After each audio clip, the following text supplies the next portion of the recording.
According to Harvard class rules, the class, if you remember, starts up to 9 minutes after the hour. So it seems to me it's been 9 minutes, and so stragglers will just have to straggle in. But today is a fantastic opportunity to have a conversation with America's leading statesman on the world stage today. And I'm especially grateful for a teacher, colleague, and friend that he's arranged for us to have this conversation, which I'm looking forward to. So, in my recently published book, Destined for War, Can America and China Escape Thucydides' Trap? I asked the question, what is the cardinal challenge, the cardinal geostrategic challenge for the US today and for as far as any eye can see? And I think the answer is clearly, unambiguously, the impact of the rise of China on the US and the international order that the US constructed in the aftermath of World War II and has maintained, and that actually accounts for the fact that these are 7 decades without great power war, which historically is an anomaly.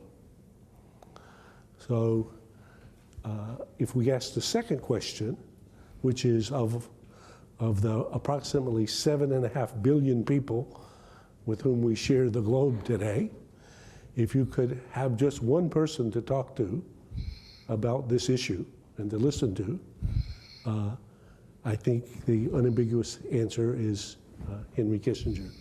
So I regard this as a treat. Now, Henry's not just an American national resource.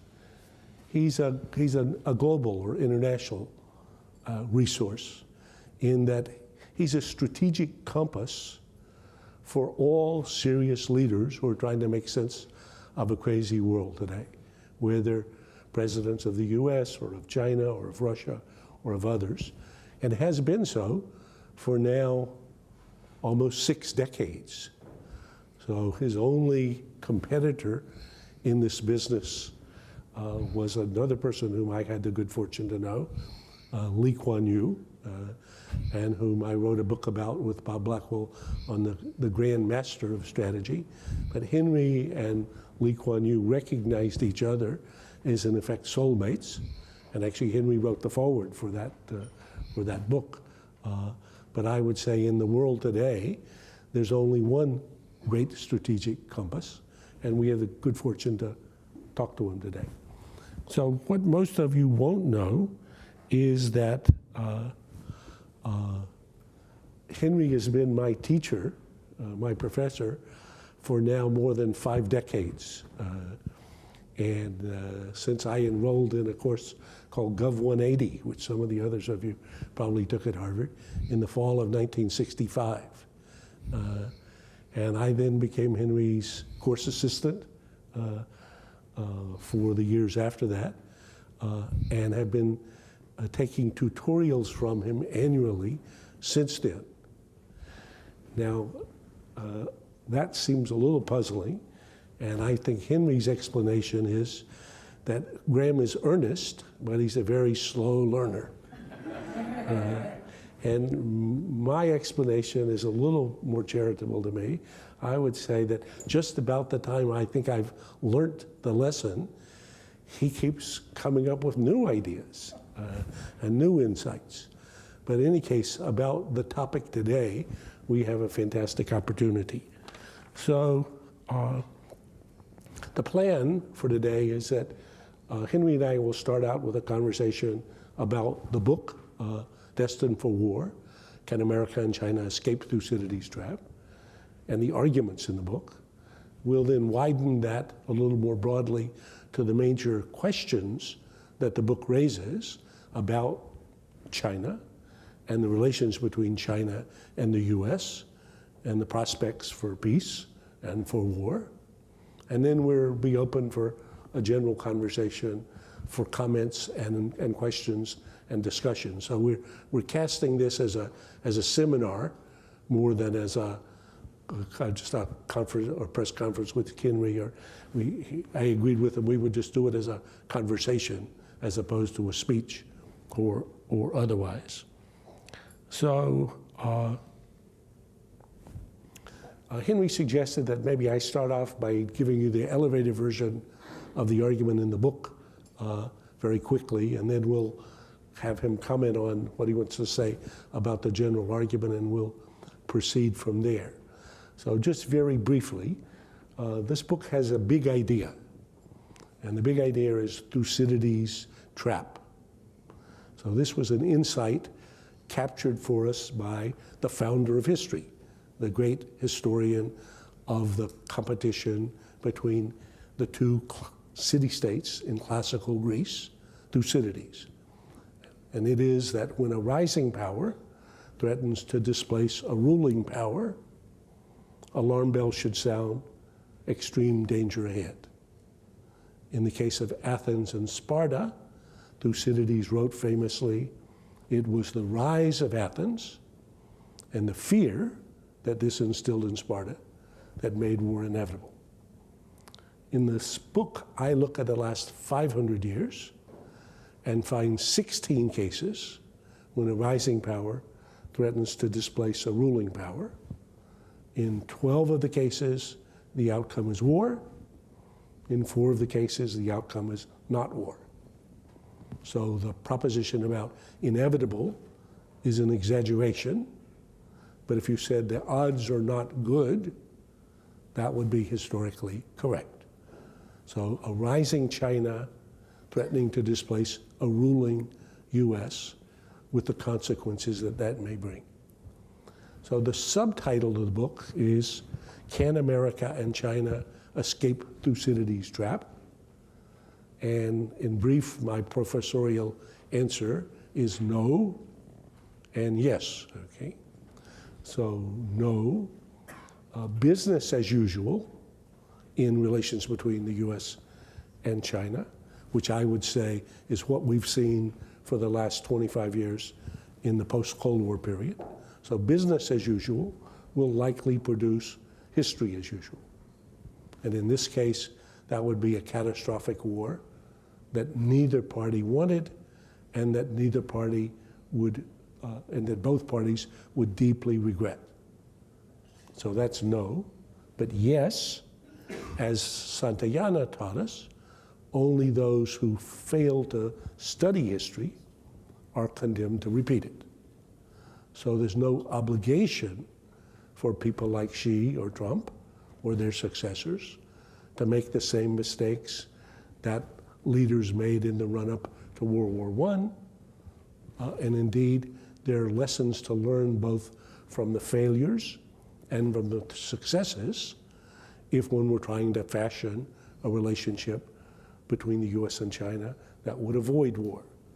Now, Henry has spent most of his career, at least a good portion of it, for the period since 1971, when he first went to China for the opening to China, in trying to fashion a relationship between two great powers that prevents war, that avoids Thucydides' trap. So I would say, again, what a fantastic opportunity for us to have Henry to help us think about these issues. So Henry, that's an opening. What would you say? Well, after hearing your kind remarks, I can hardly wait to hear what I'm going to say.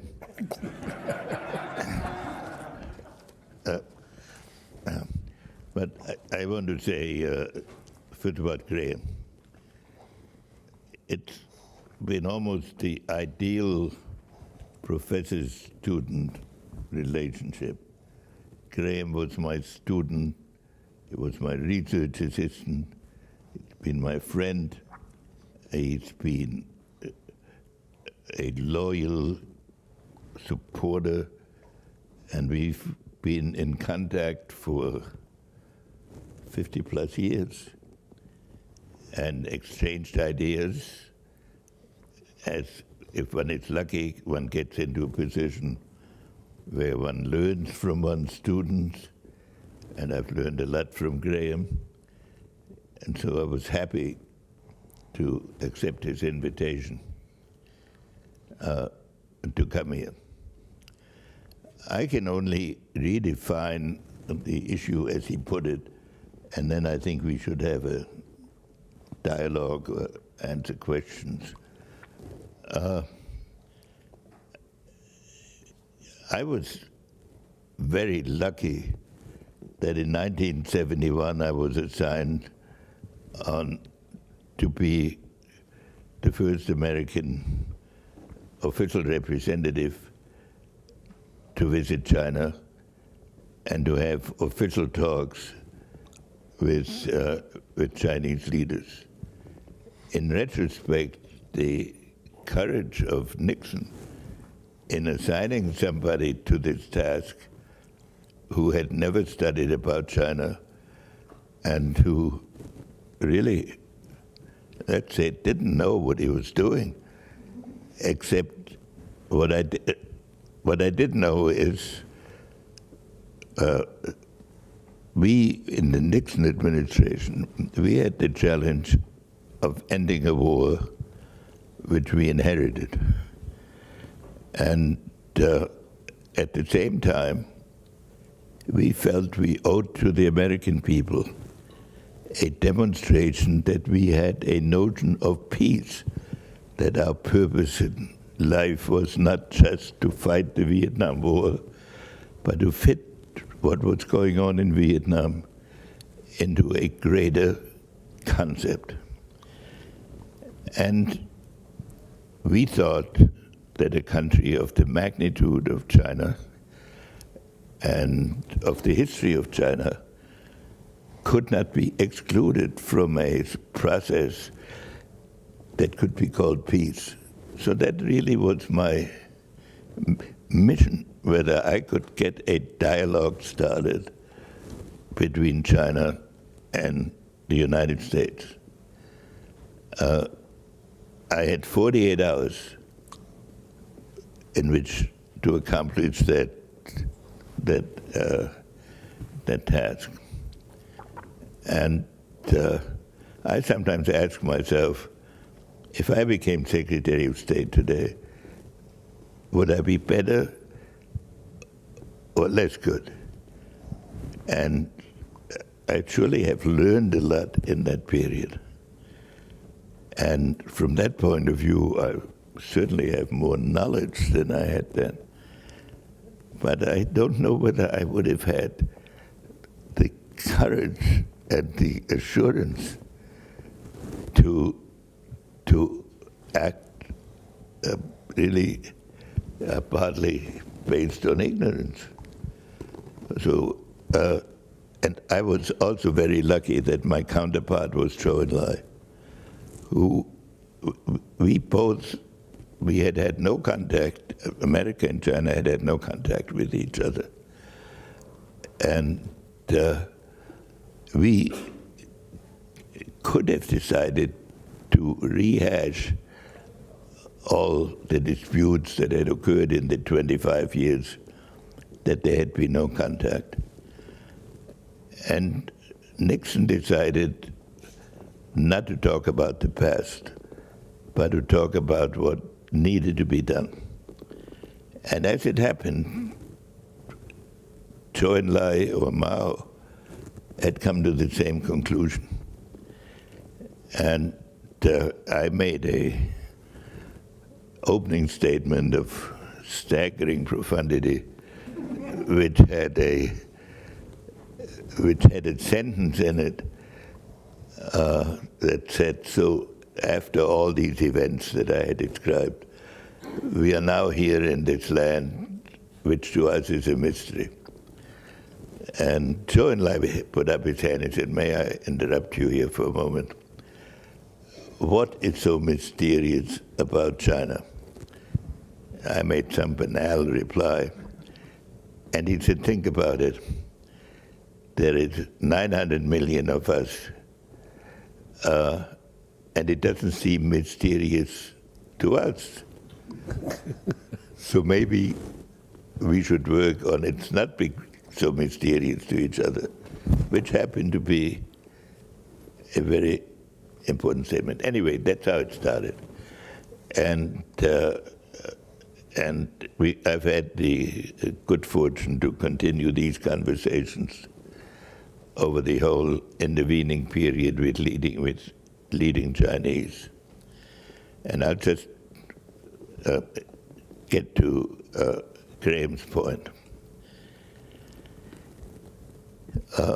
It is true that from the point of view of history, China and the United States are almost destined for conflict. The geographic location is different. The history is different. The perception of reality is different. And so therefore there are no objective criteria by which we can settle our disputes by saying everybody agrees that, because it isn't the case that everybody agrees. It begins with a different conception of history. For the United States, history is a series of accomplishments that are almost destined to occur, that in our entire history, except for the Civil War, we have never found a problem that was not soluble by the mobilization of resources. And we never needed a strategic vision that explained the world to us, because we could always dominate a situation or fail, but usually we prevailed.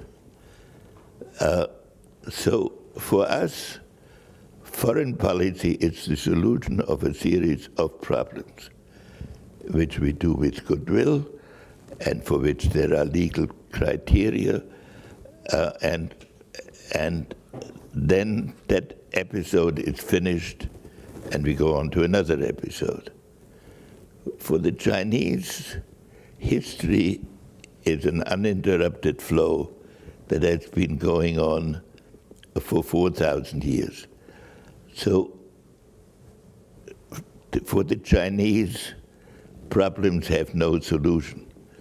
The solution of a problem is an entrance price to another problem. So when you solve a problem in the Chinese thinking, you have to begin preparing for the next phase of whatever produced the particular set of issues. So the Chinese are compulsive students of circumstances. The other day, the Chinese ambassador was in to see me, and he had brought 3 note-takers with him. That's a relatively small number when you deal with the prime minister's level. There are 20 note-takers. So I said, may I ask a question? I have to do with 1 note-taker. Why do you need 3? He said, here is what we do. The note-takers, after we leave you, the note-takers sit down and compare what they have understood. And you will be amazed how rare it is that they agree completely on what they've heard. And then they have a conversation about what their impression was of the meaning of this conversation.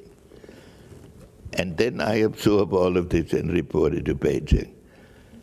Well, it's just a totally different way of thinking. So it is, to me, inconceivable that when people say American president is going to make a deep impression on the Chinese president, and the Chinese president therefore does things he would not otherwise have done. That's inconceivable. They have thought through what they're going to do, and what they're trying to achieve, then they will adjust it or not to circumstances. And so we have this problem. Secondly, we have a totally different history. To us, foreign policy is based on how to manage the relation of sovereign states that are considered equal to each other. The Chinese have never had a foreign ministry until the end of the 19th century, because they have not believed that foreign policy is based on the adjustment of differences among equals. They believe that foreign policy is a hierarchical set of relationships. What we call foreign policy until in fact the beginning of the 20th century in China was handled by the Ministry of Rituals. And the Ministry of Rituals assigned a standing to each country that defined the degree of its tributary relationship to China. And some could get closer to the Central Kingdom idea, some lower, but it was never a conversation strictly between equals. When the first British would-be ambassador arrived in China around 1790-something, he presented a letter from the king offering trade and offering the establishment of an embassy. And the answer he received was, a trade is impossible because we have everything we need. But if you want to buy Chinese goods, we will open one port to which you can come for 6 months, a year, and pay cash.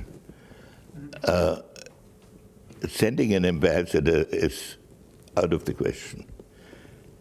If you send somebody, he will be treated hospitably, but he will have to wear Chinese clothes, live in a Chinese house, and he will never be permitted to leave the country. So 40 years later, the British shut their way in.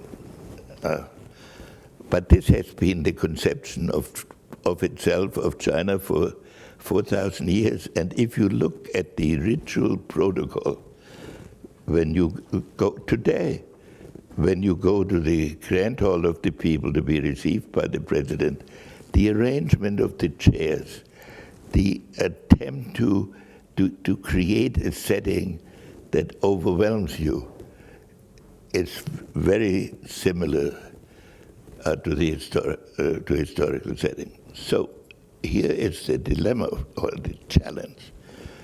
For us, the challenge is we have never had to deal with a country of equal strength on a permanent basis. And for us, designing a grand strategy that relates priorities to each other over a substantial period of time is a new effort. But for the Chinese also, the problem is when Xi says the Chinese dream is that by 2049, in the 100th year of the People's Republic of China, that they should be the equal of the greatest country in the world, whatever that is. That means they have to construct a strategy which is a step down from the way they've conceived of strategy. They've conceived of strategy that the majesty of the Chinese performance and the magnificence of their achievement would create a sense of order and hierarchy And they would help out from time to time by using force.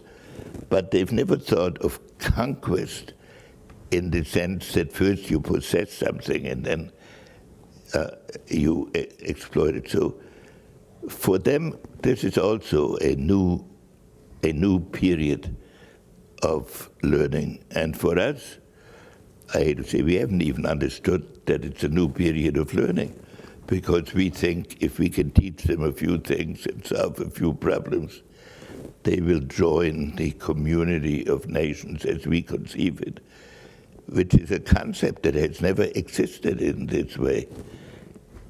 In fact, so his book calls attention to this challenge. Now, right now, and then I'll stop. Right now, you could say there are two trends in China. There is one group of people who think fundamentally the United States has had it, and it's declining. And that as a declining country, they will try to keep China from achieving its proper eminence, and that therefore sooner or later there will be a war with the United States, and that they have to prepare themselves for it.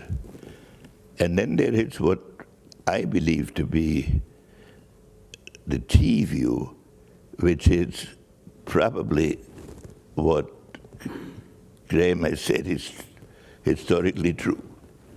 But the consequences of war with weapons of mass destruction and cyber weapons are so colossal that at the end the world will be devastated. So he, I think, is ready to consider a process of what I have called co-evolution, that we both do our thing, but try to be coordinated enough at a minimum to avoid war. And that therefore we have regular dialogues in order to instruct each other.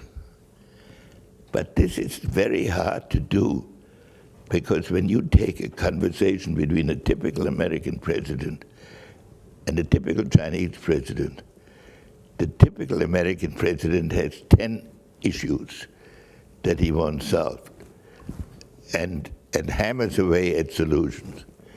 The typical Chinese president has 10 destinations to which he wants to get, and he isn't so interested in these immediate problems. So they always manage a communique that is hopeful, but they have not reached the essence of the problem. And so in this respect, the question that Graham asked is very serious. Because if you look now, we talk a lot in our media about South China Sea issues. Those are security issues, and those will get solved. But then there is the Chinese notion of one belt, one road. Now that's a huge notion. That is the projection of China across Eurasia. And at the end of this process, well, who knows? They don't have to get there, because they don't think like Hitler. They don't believe that others can become Chinese. So what they want is a level of respect that gives them a assured dominance in many areas. And now then the question is, what do we do? On this road across Eurasia, there is Russia, there are other great cultures. There's Iran, there's Turkey, and at the end there's Western Europe. So if you're an American foreign policy maker, what should you think about? should you think about all the daily troubles, or should you begin thinking, on this road, how do we coordinate, oppose, ignore what they have proclaimed they want to do? And they're not announcing this as a military program. I think it has a huge economic component. So these are the issues. So Henry, let me take you back to Thucydides' trap and the question that in Beijing, I was there just 2 weeks ago, and people are buzzing about, which is they always wanted to talk about how to avoid Thucydides' trap. And that's what Xi Jinping said, how. Now, Lee Kuan Yew, in this book, Blackwell and I put to him the question, said, here's the question. Are China's current leaders, like Xi, serious about displacing the U.S. as the predominant power in Asia in the foreseeable future? So here, Lee Kuan Yew answer, of course, why not? Who could imagine otherwise? How could they not aspire to be number one in Asia and in time the world?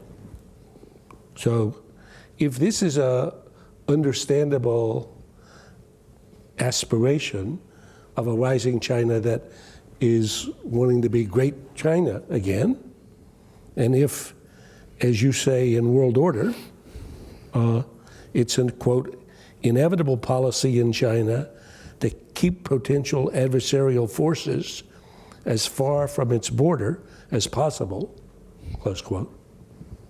So what should the U.S. be prepared to do to adapt or adjust to these aspirations? Well, let me take two cases. Let's take South China Sea. That, in the Chinese mind, is a security problem. They want to keep the American Navy as far away from the Chinese shores as they can. And one thing that makes it intractable is the different perceptions of history.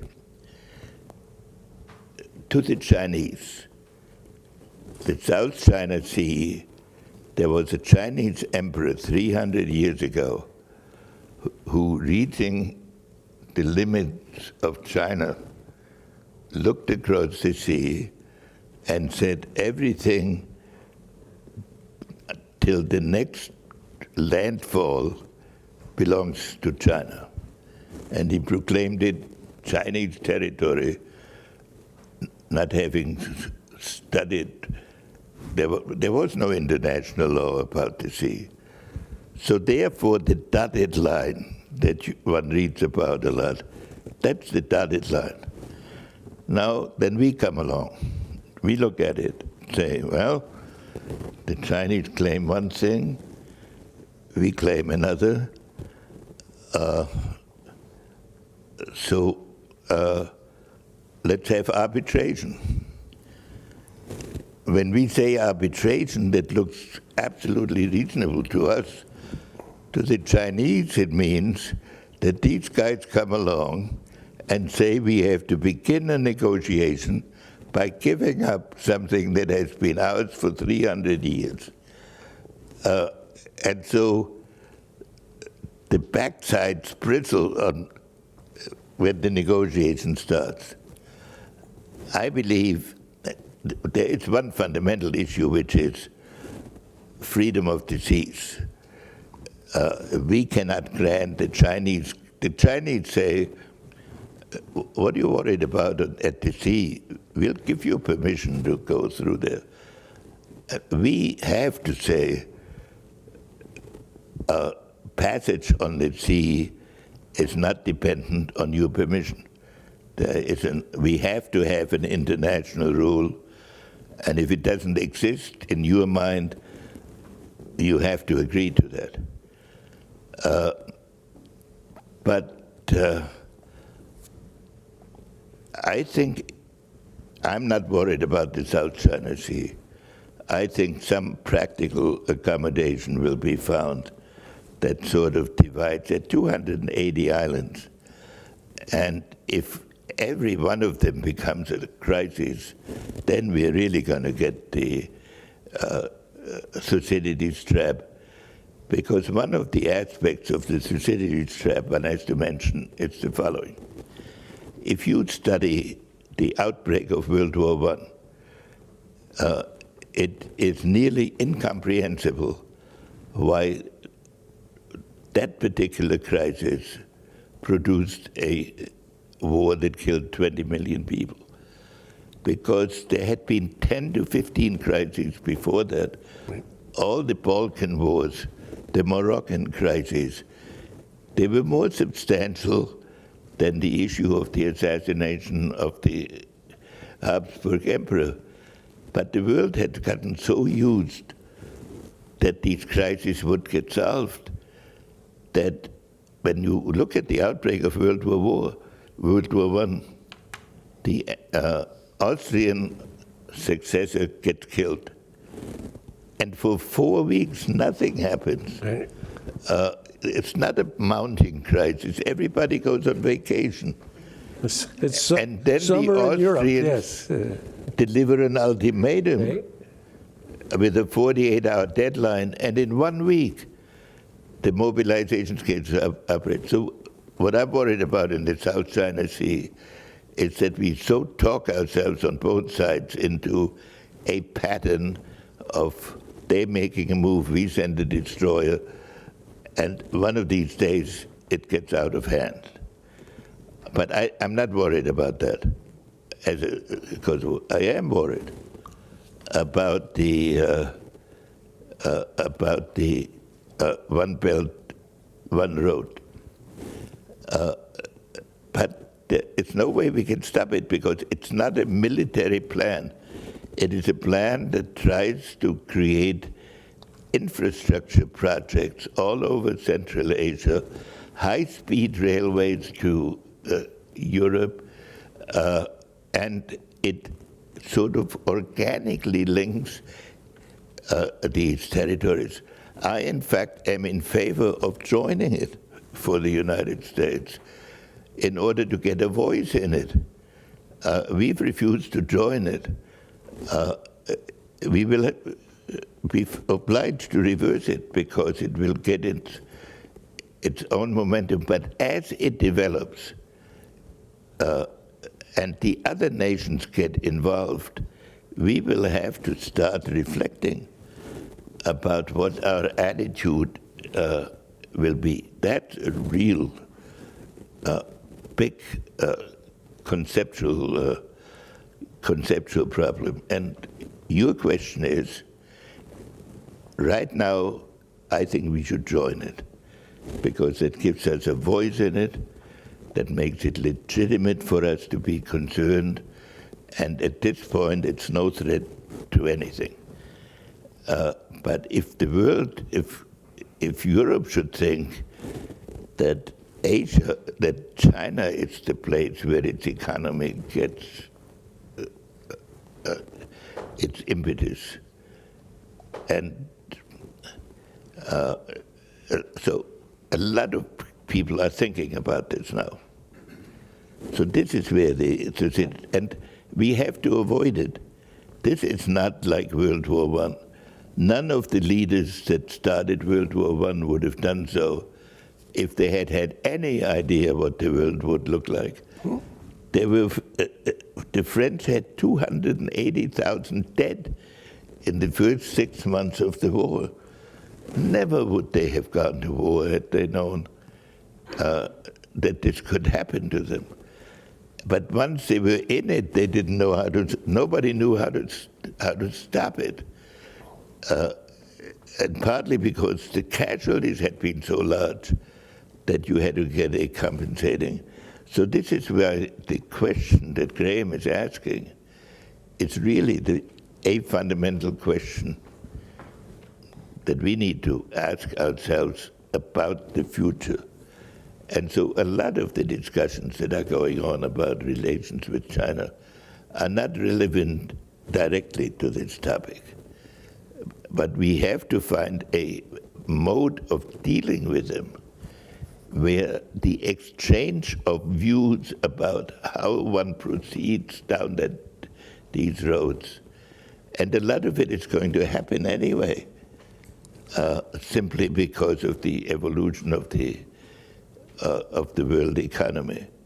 And this is not an imminent danger. It's not going to happen next year, or even it's not going to happen in this administration. But the perceptions. Now, Xi is a tough guy. And I think Xi is saying, I would like the peaceful option, but I'm going to be ready for the other one. And so he's going to go both roads simultaneously, at least enough so that if it turns out not possible to achieve a cooperative solution, that he's in a strong position to assert himself.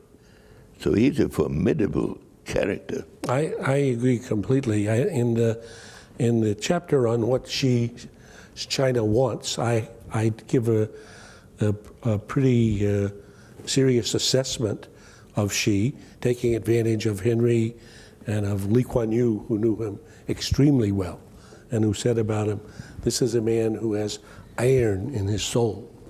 And he's running currently 4 major reform programs simultaneously, way more than anybody I could imagine trying to do. All of them coming right back to him. He's known by some of his Chinese colleagues as the COE, not like a CEO, the chief of everything. So everything runs to him. And one of them is the reform of the military, which he's doing at the same time when he's trying to do everything else. And the mantra for the reform of military is a military that can fight and win. That's their mantra, a military that can fight and win. So I think for sure he's thinking about the downside. But let me push you on to Korea, because we were chatting about that before. So in Beijing just 2 weeks ago, the topic most people wanted to talk about was, could North Korea drag China and the US into war? And I said, when I have a chapter in the book on the road to 1914. I agree 100% with Henry that I can find it much more plausible that the US and China should find themselves in a war today that they're dragged into by Korea than I can that the Archduke's assassination produced World War I. It's still, I've studied it over and over, but it's still just an incredible story. How, as you said, events that were much more significant before had been handled, but the parties had become, I think, lazy. They came to lack imagination. It was summertime in Europe. So, Grey, the British foreign minister, spent more days fishing than he spent trying to deal with what was going to become basically a war. So I think if I look at the North Korean case, Henry and I were just chatting before we came over here. So one fairly senior Chinese person said to me, look, it's just not imaginable that a little poor isolated country like Korea could drag China and the US into a war that we don't want to have. So I said to him, well, excuse me, has this ever happened before? And usually Chinese are very well informed about history, and Americans are pretty ignorant. But this fellow hadn't studied his history lately, and I reminded him what happened in 1950. So in 1950, a little pipsqueak country attacked South Korea, almost succeeded in unifying the Korean peninsula. Americans came to the rescue at the very last minute.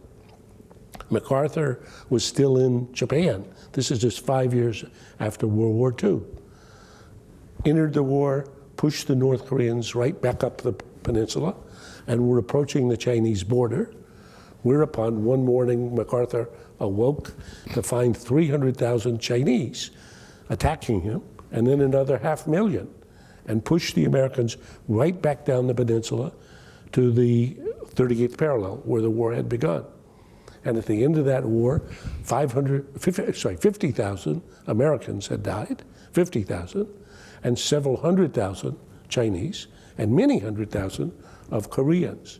So for sure, this little country could cause a war between two parties because it already has, okay? The question is whether it could do this again. So, Henry, what would you say? Well, first of all, if you look at history, you'll find that in the 1500s, a Japanese army invaded Korea and marched up to the Yalu and repeated the exact fate of our army. The Chinese intervened, defeated it, and it settled down to a stalemate then further down the peninsula. Korea is of great significance for your question, because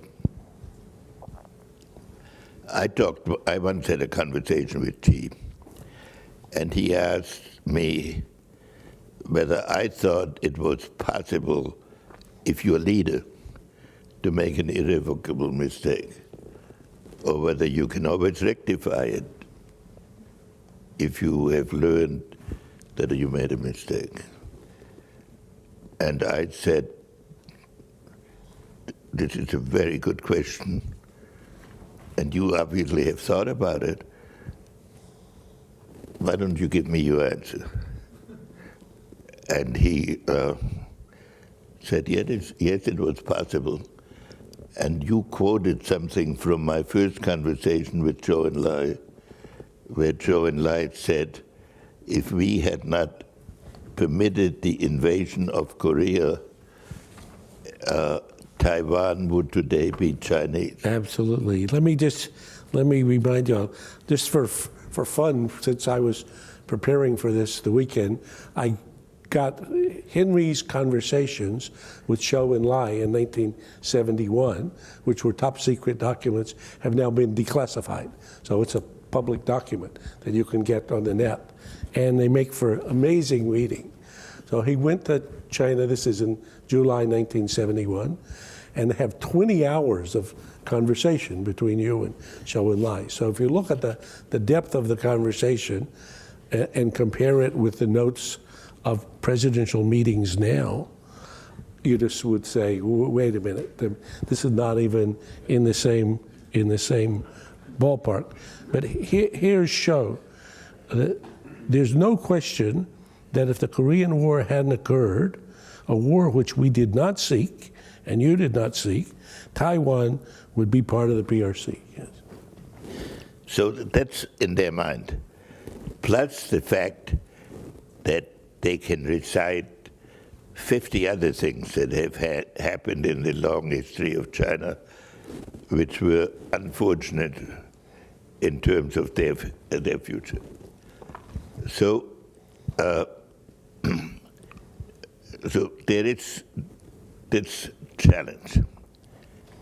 Now, then here is Korea developing nuclear weapons.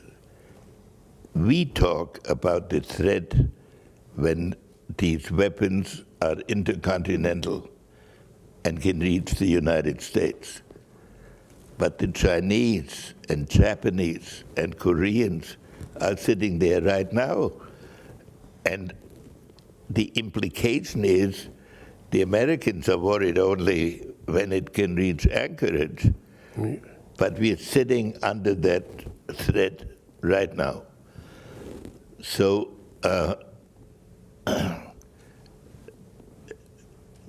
the big problem in Asia of the Korean program is proliferation of nuclear weapons. Because if this process goes on much longer, I would say any longer, then all the other countries in Asia will get nuclear weapons. And the Asian countries, unlike the Middle East countries, have some tradition of disciplined government and some tradition of making sacrifices for their country, and the impact of 5 advanced nuclear countries having nuclear weapons. So I believed, now this is not something anybody has said to me, but this is my conviction. I believe that the Chinese are obsessed with the proliferation aspect of the Korean nuclear program. Because if that program continues, the Japanese and South Koreans and Vietnamese are certain to follow down that road. So if one analyzes what the Chinese are thinking, what they are thinking is they would like to have that nuclear danger removed. This is not what we read. What we are told and what we believe is the Chinese have not yet understood their impact and what they can do, and why don't they just cut them off and solve the problem? The reason they don't cut them off and solve the problem is because they think that North Korea will almost certainly collapse if they are pressured to that point. And that if they collapse, then what will happen to all of Korea and what will happen to the non-proliferation problem? So I think the Chinese have to find out how we conceive the post-collapse period. All we have said officially in every administration is we have no designs for ourselves here. That's not a definition of a historical process. And so in my mind, I was at a private meeting with a senior Chinese and other people, and I said to him, I said the following to that senior Chinese: I can visualize 3 outcomes of the Korean crisis. One, that nothing happens because nobody can figure out what to do, and that it just will keep going on. Second, that there will be an agreement of some kind. And third, that some combination of factors will combine to remove the nuclear weapons from North Korea in front of foreigners. That Chinese said, I said, which one of the 3 options would you pick? He said, number 3. And it makes sense, because if you say a negotiated outcome, everybody will be hugely relieved. The New York Times is already pushing for it. What is a negotiated outcome? The negotiated outcome is that the nuclear program in North Korea is frozen, that they stop testing and do not increase it, and that is achievable, probably. But it does not solve the Chinese problem, because if you freeze the North Korean program, every other country will claim at least the same capacity. And it will therefore have exactly the impact of the Iranian agreement, which accelerated the arms race rather than slow it down in the Middle East. So if you talk to an uninstructed Chinese, he will probably tell you he'd like an agreement. If you talk to an informed Chinese and you can give him truth serum, he would like to get rid of the program. The problem is, how are you going to do it? So it cannot be done the way we are proposing that it be done. It absolutely cannot be done with the Chinese unilaterally cutting off the Koreans, and we say we won't take advantage of it. That's the German model, and in the Chinese mind, it led to the expansion of NATO to the Russian border. So, therefore, we need a diplomacy that works out an East Asia with a collapsed North Korea.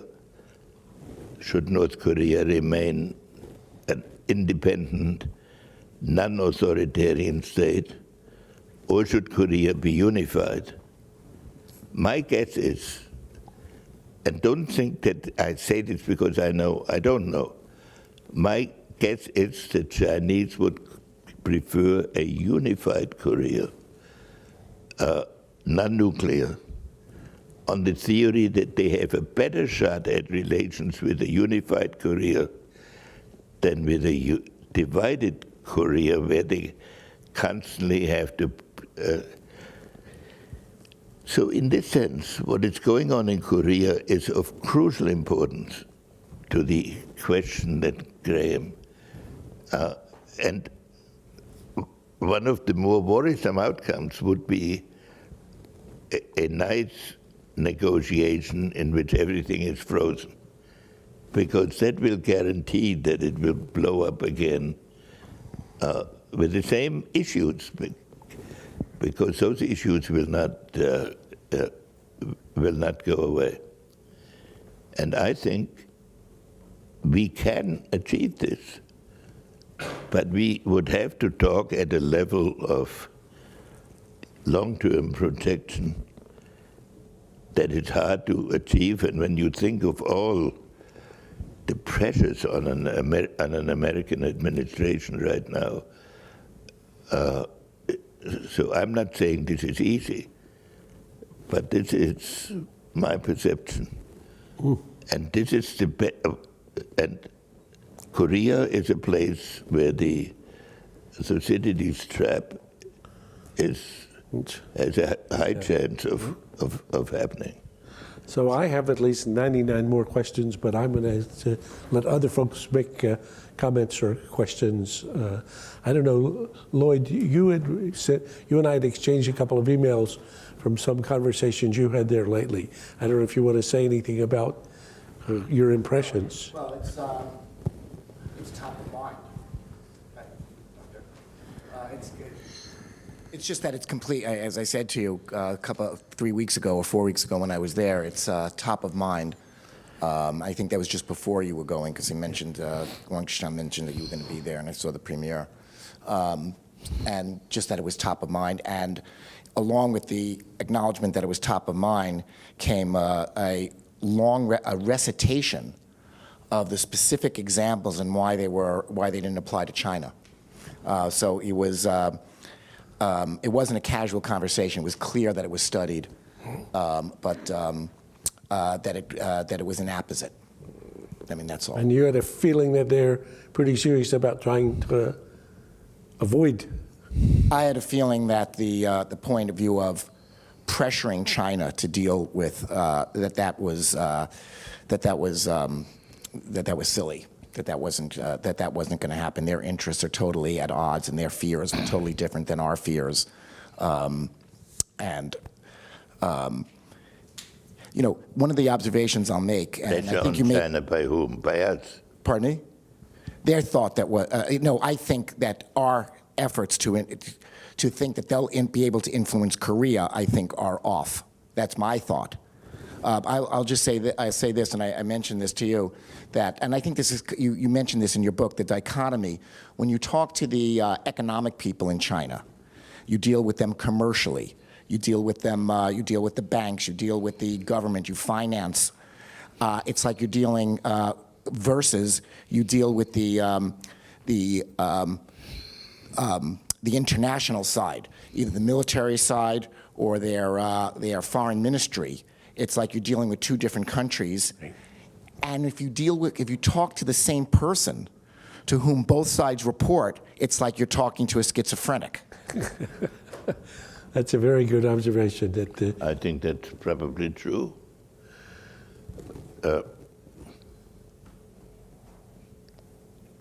But it means that if it doesn't get solved now,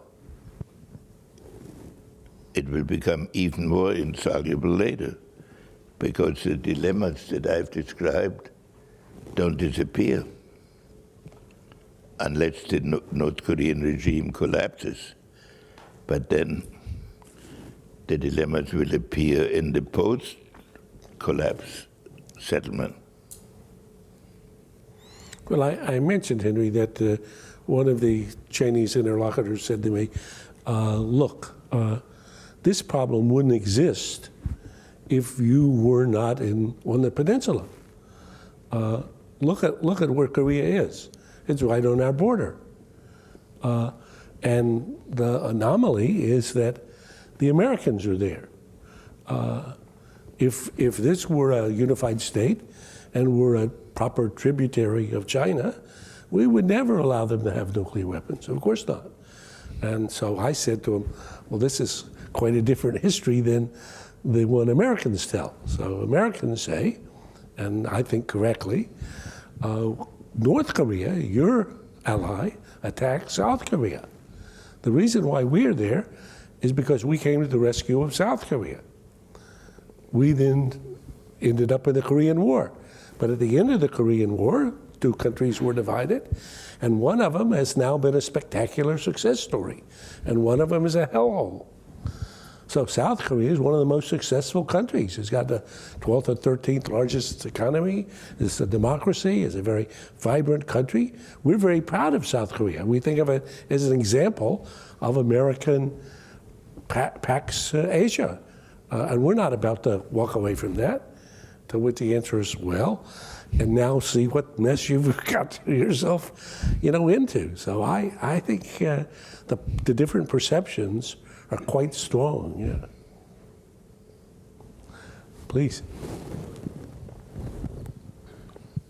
Analogs to North Korea throughout history have seemed to collapse on their own because of economic reasons. You look back at the Soviet Union as probably the primary example. But the ineptitude of the government in North Korea is in a different league than anything that ever happened in the Soviet Union. Venezuela is probably a contemporary example of a collapse in real time. Why is that not happening here? Why is he in such control and his power is so stable when the economy is in such shambles? I don't know, because North Korea, you can't really call it a communist state. It's a family crime, a crime family.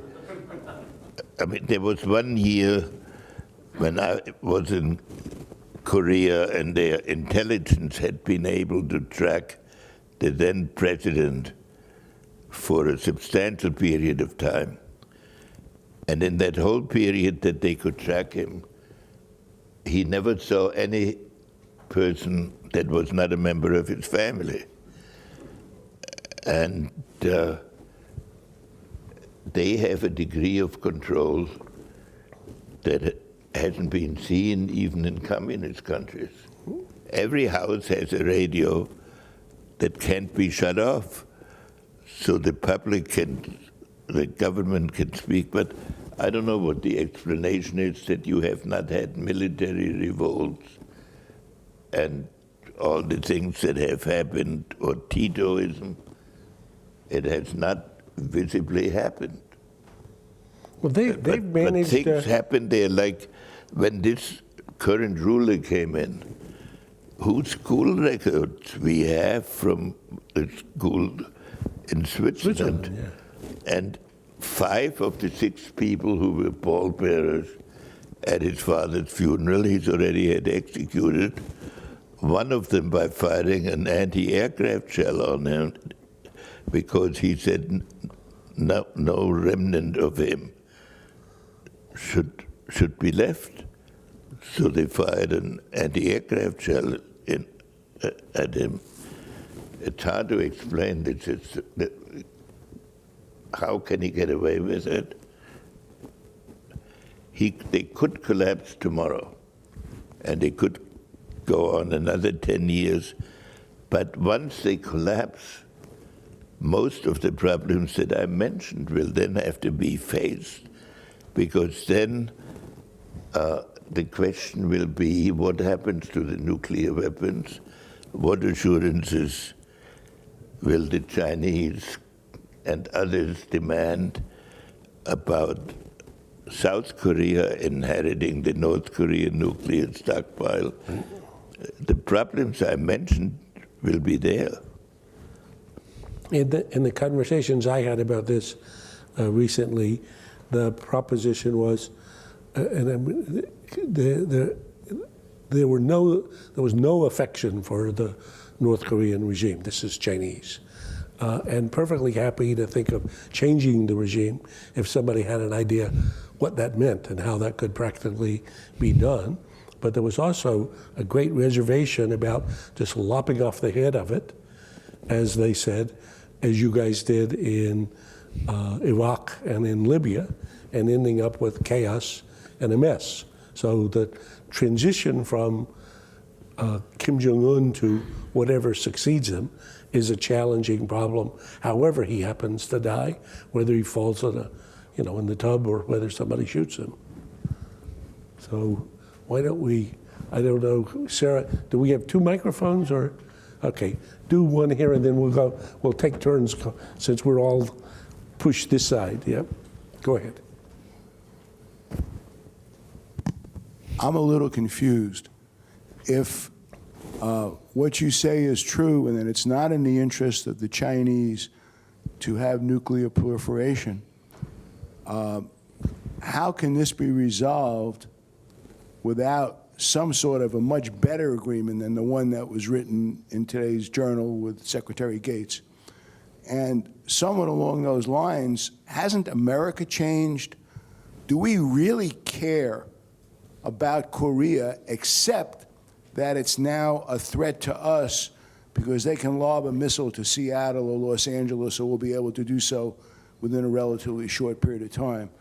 I think most of the people in the country are not afraid, and we want a strong military to protect us, but I don't think America has really changed its attitude, the people, over the last 100 years. We don't really care about these places unless it threatens us or our economic welfare.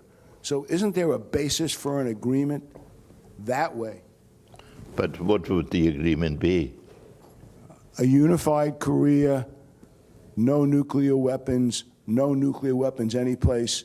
Our guys go home, and we know they're not a threat to us because the only country that has the power is China or us. Sir, I'm not an expert. I'm just trying to get to how you would see what you think the Chinese want happening. You know, one of the interesting things in modern diplomacy, with the connection between communications and actions, is the problem of how you get an issue started. I believe, for example, in my experience, the Chinese have been uneasy about North Korea for at least 5 years. But they have not found an easy way to talk to us about it. One, because our tendency would have been, well, if you're worried, why don't you just cut them off? and secondly, because they didn't want to admit that they were worried, because they don't think of North Korea as an ally anymore. But at what point would they be ready to admit this? So this is an obstacle. The outcome that you describe, which is, we can never take a position that the only two countries in the world that matter are the Chinese and we two decide what can happen. That would totally isolate us and lead to really the collapse of any concept of international order. We should have it in our mind that we are the most important country. But some outcome like you described, which is a denuclearized Korea, is probably what will emerge if the bullet is bitten. If one is willing to say one gets it, that's probably it. I think we and the Chinese could agree on that. The Japanese will agree to it. The problem that will then arise is this: will the Chinese settle for a denuclearized Korea, or will they insist on a denuclearized Japan also? We should not raise the issue of nuclear weapons in Japan. It's best left dormant because you don't want to give an answer and you don't want to see it happen. Because if the Chinese become really nationalistically committed, in my opinion, they are building for it, but they are not surfacing it. And that may be the best way to keep it.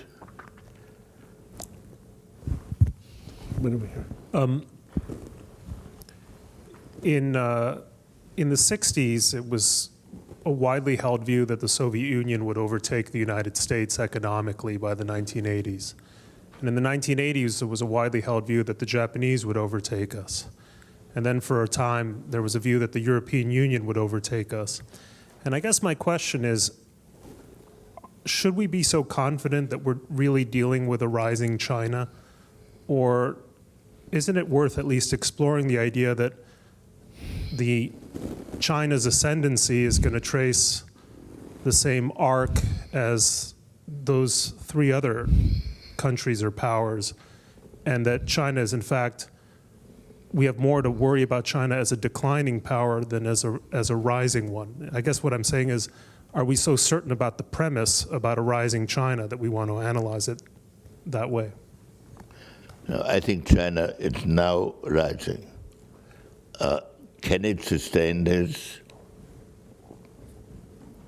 I wouldn't be positive, but I would say that a disintegrating China would bring its own challenges to world order because it would set up a whole bunch of, or at least some ISIS-type organizations. But I don't know what would happen if it declined. It could happen. But I don't think Graham is saying that it will inevitably. I think the Chinese leaders are also torn by the specter of an internal collapse, because they have to move 500 million people from the countryside to the cities. This is an enormous technical problem. But it also, the lesson of history is that when people move from the countryside to the cities and are exposed to different conditions of life, that some political unrest follows, and certainly a change in the value system. And they have to manage all of this while also handling all the foreign problems. Because one of the reforms, one of the consequences of their economic reforms now will be to create a lot of surplus capacity as they shift from to their new economic means. And the one belt, one road idea, well, first of all, it's a theme of Chinese history, but it is also a means to take care, to some extent, of their surplus productive capacity and of employing or of reducing the unemployment that will happen if they follow the prescriptions of economists, which is to emphasize consumer goods more. And so I would say two things. I mean, first, I think it's a very good reminder. I quote Warren Buffett in the book, who says, long-term forecasts tell you nothing about the future, but something about the forecaster. So long-term forecasts are hard to do. In the Harvard China Working Group that Larry Summers and I run, Larry has been a China bear for 10 years, and I've been a bull for 10 years. And I would say I remain bullish, and he remains bearish. But for 10 years, this has been a good bet, okay? China has maintained a level of growth that's never seen by any other country ever.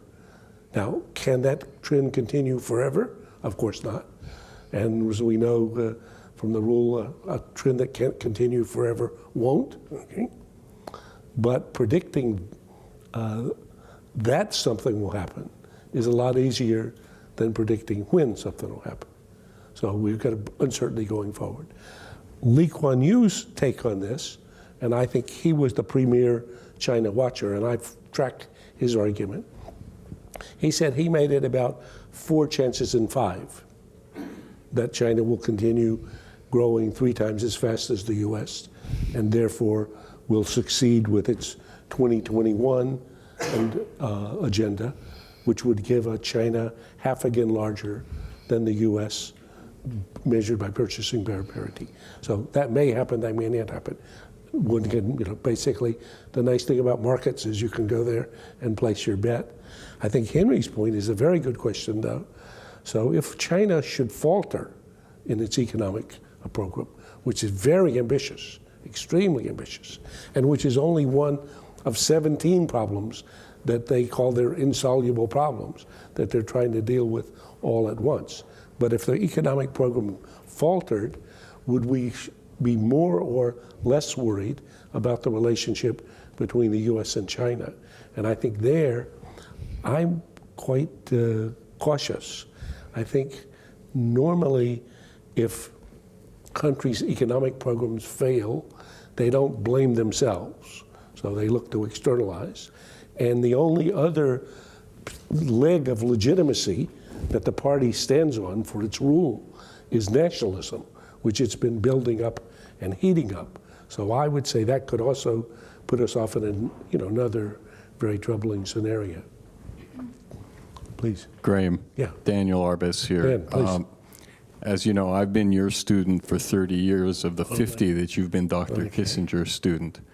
But I have to admit, the dog ate my homework today. I haven't had the opportunity to read your book yet, so I want to come back to the book from current events and ask you a little bit about the historical and theoretical underpinnings of the Thucydides trap and their relevance to conditions today. Would it be fair, and there's, I'll have a couple of levels of this question, would it be fair to recognize that a foundation of the Thucydides trap is rivalry among nations over limited resources, over avoidance of famine, starvation? And the context in which I'm asking the question is having recently read Yuval Harari's book, Homo Deus, in which he makes a very interesting argument along the lines of famine has been reduced to a political problem now. It's easily within our reach to deal with it, and the focus of humanity now is on longevity. It's basically a bull story for humanity. Wars between nations, he argues, have become irrational in light of their destructiveness. And then I would add on top of that, Dr. Kissinger in his most recent work has really underlined and paid attention to the threats that we face from non-state actors. So my question is, in the context of all of that, where humanity stands today, the focus on longevity, improving standards of life, less to fight over by nations, how would you fold that into your core thesis? Okay, it's a good question, and it would take a long answer, but let me do the short version. So basically, Thucydides' idea, I think, is as old as history itself. So his Peloponnesian War, you can download for free. It's a fantastic read. Every page has got exciting insights in it. And the proposition that when a rising power threatens to displace a ruling power, leave famine and others aside, generally alarm bells should sound, extreme danger, is a very good proposition. And it's actually a proposition, as I discuss in the book, that you can see that's rooted basically almost in human behavior or animal behavior. Think of even currently upstarts and incumbents, or disruptors and incumbents. So, or think even in a family, if you've got two kids and one's shorter than the other, and all of a sudden the shorter kid grows quickly and is now taller than the first kid. Pretty soon the table conversation at dinner changes a little bit. Who talks more? Maybe even there's a discussion about whether the bedrooms have been appropriately allocated. So from a Chinese point of view, looking out in the South China Sea, as Henry said, my chapter on this, the title is China Sees, China Sees. Right? So they look out from Beijing and they say, this looks to me like a body of water adjacent to China. Why should the American Navy be the arbiter of events in this body of water? Why should you be able to determine whose island this is or who can build an island? Why do you even have an opinion about that that's relevant? Actually, as a Chinese Navy guy said to me 2 weeks ago, he said there would be zero chance of an unwanted crash between Chinese and American ships or planes if you weren't there.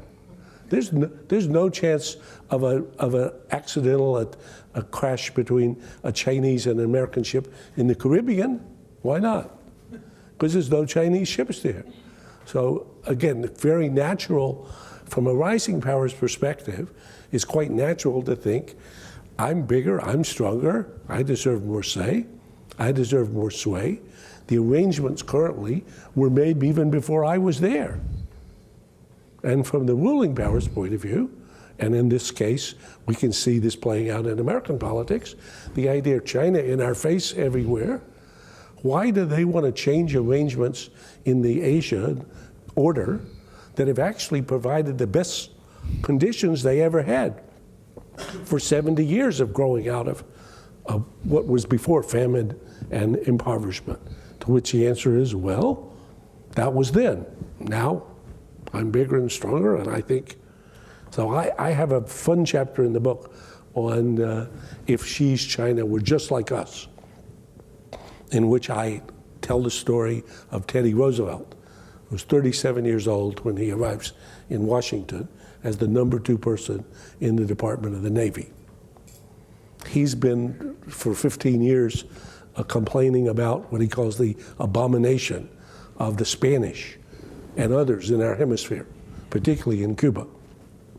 In the decade that follows, first we seize a mysterious explosion in the Maine in Havana, declare war on Spain, liberate Cuba, take Puerto Rico, pick up Guam as a spoil of war. We support a revolution in Colombia that creates a new country, Panama, that the next day gives us a contract for a canal that lets us move our ships from Pacific to Atlantic. We then threaten war with first Germany and then Britain over territorial disputes in Venezuela. And then finally, we steal the biggest part of the fat tail of Alaska from the Canadians. I mean, that's just in a decade. So you'd say, well, what about famine, okay? Or what about, no, I would say history. I would bet on history. Can I just follow up really Quickly? Yeah.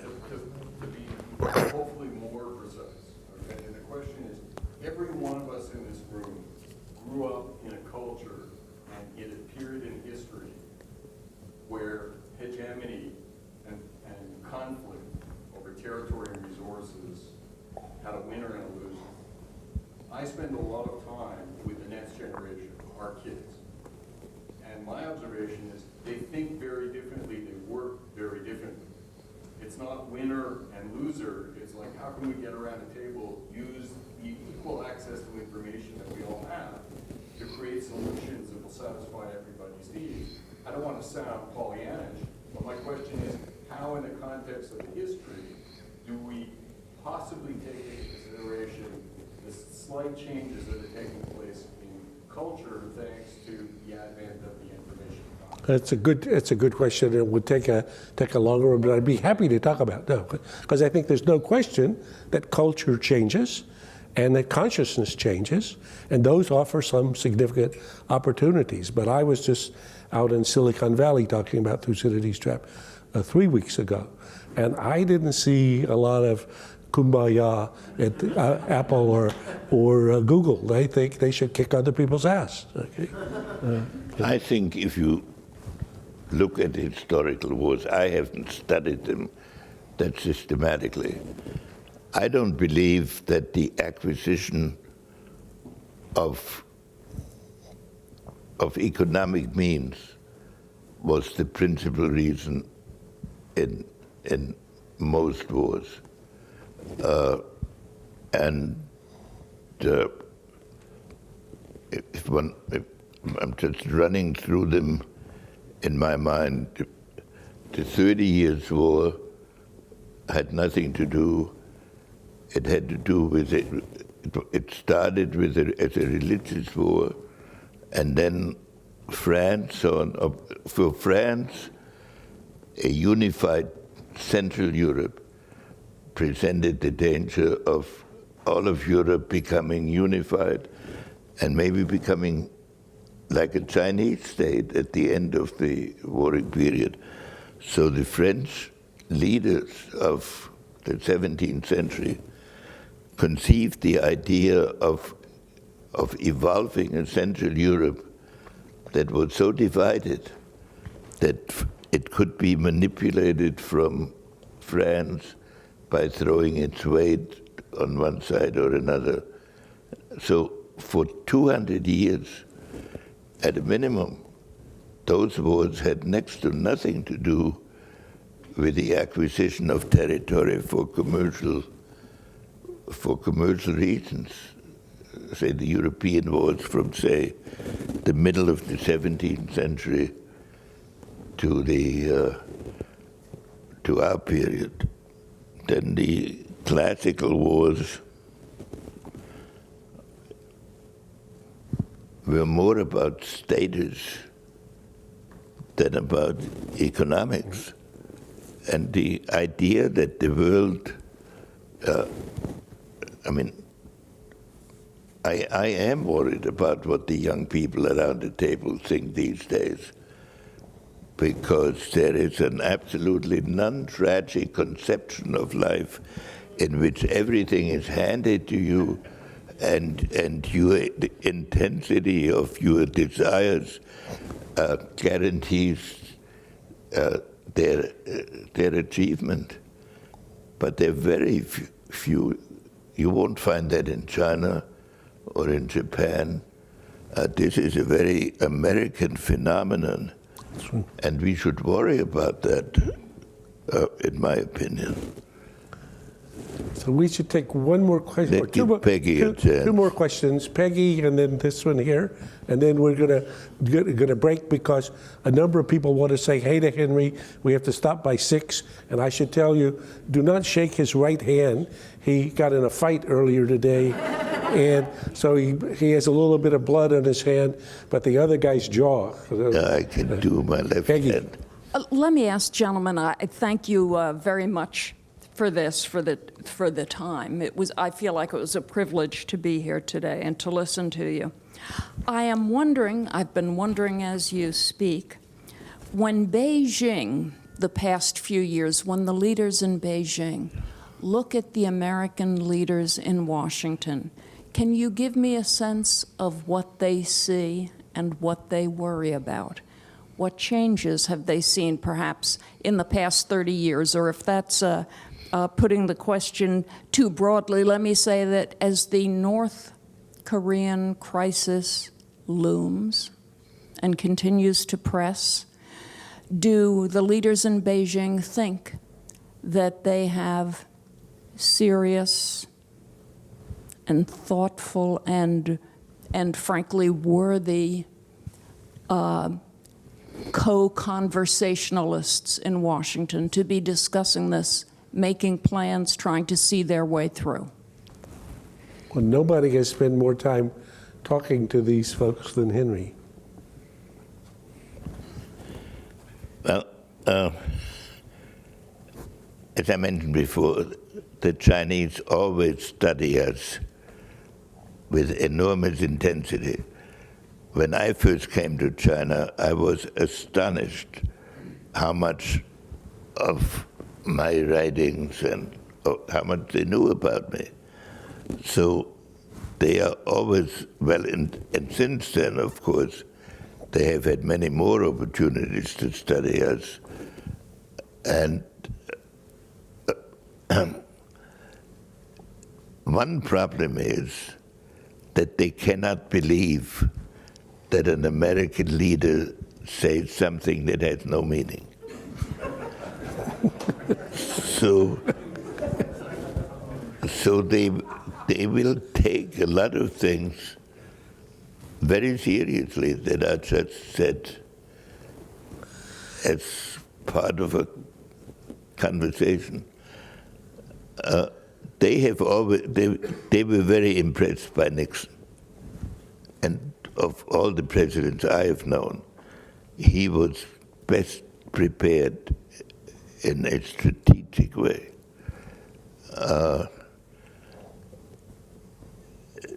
They generally, well, the last two presidents have been very tough on them and to try to understand them. And they didn't really, they thought Obama was condescending, and when Trump came in, I believe at first they were scared that this might head for a showdown. I think they've now calibrated it. But the trouble is,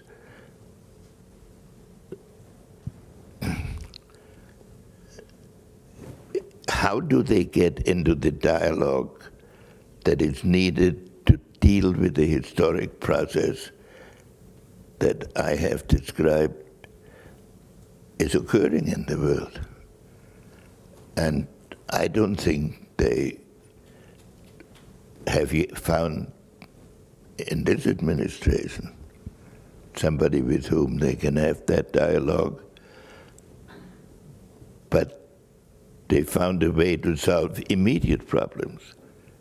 So we are doing quite well in short-term, immediate problems. And that's not nothing.